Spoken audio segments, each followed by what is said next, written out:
Have you ever felt like your voice just isn't doing what you want it to?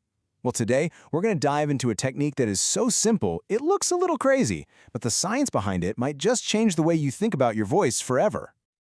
You know that feeling, right? Your voice is tired after a long day of meetings, maybe it gets a little hoarse, or you feel that anxiety creep in before a big presentation.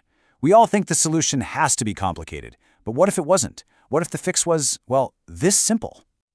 Yep, that's it. Just blowing bubbles in a tube.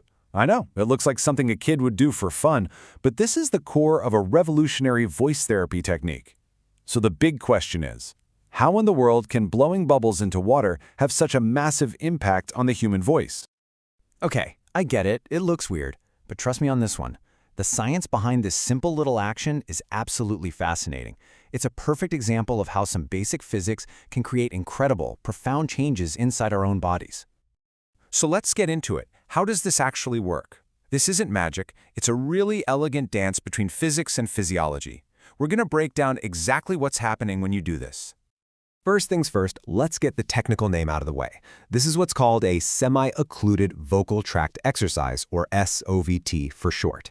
Now that sounds complicated, but if you've ever done a lip trill or hum to warm up your voice, you've already done an SOVT exercise. This is just a different, and you could argue, a much more powerful version of that same idea.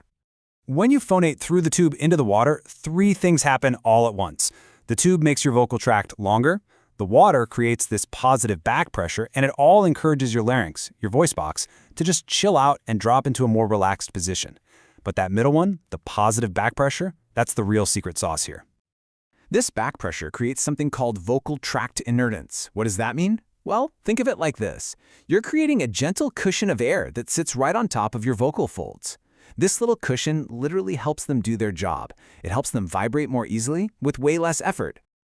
And when you put all that science together, the results are pretty amazing. It suddenly takes less work to start and hold a note.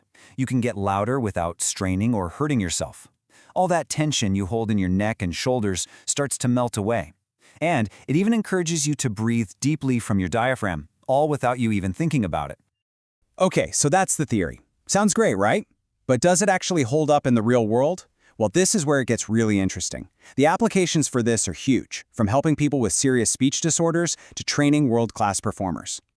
I mean, look how versatile this is. On one hand, you've got clinicians using it in hospitals to treat things like stuttering or vocal fold damage.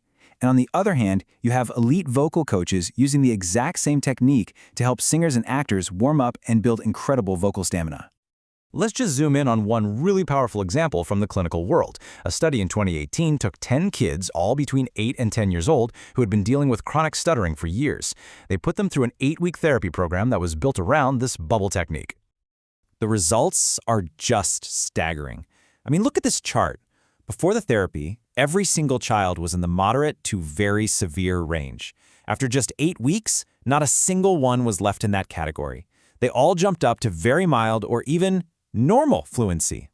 And here's the kicker. 50%. Half of these kids achieved completely normal fluency.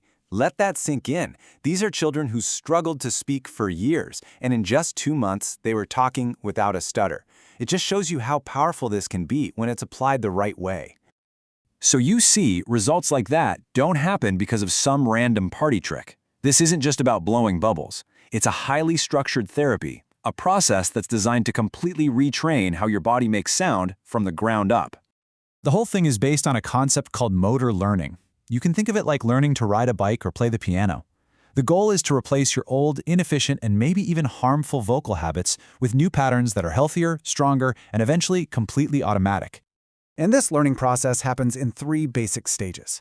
First, there's the cognitive phase. That's where you're just trying to figure out what you're doing and why. Then comes the associative phase. This is the practice part, where you're refining that new skill. And finally, you get to the autonomous phase. That's the goal. It's where the new, healthy way of using your voice becomes so natural, you don't even have to think about it anymore. So what's the end game here? Why go through all of this?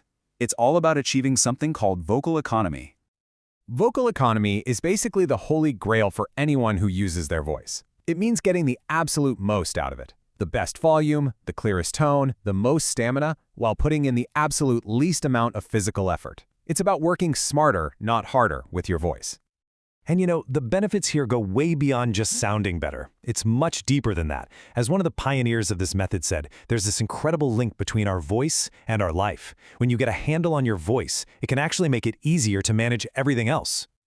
So I'll just leave you with this one question to think about. It doesn't matter if you're a CEO, a singer, a teacher, or a parent trying to be heard over the noise. Your voice is one of your most powerful tools. So just imagine, what could you do with a voice that felt truly, completely effortless?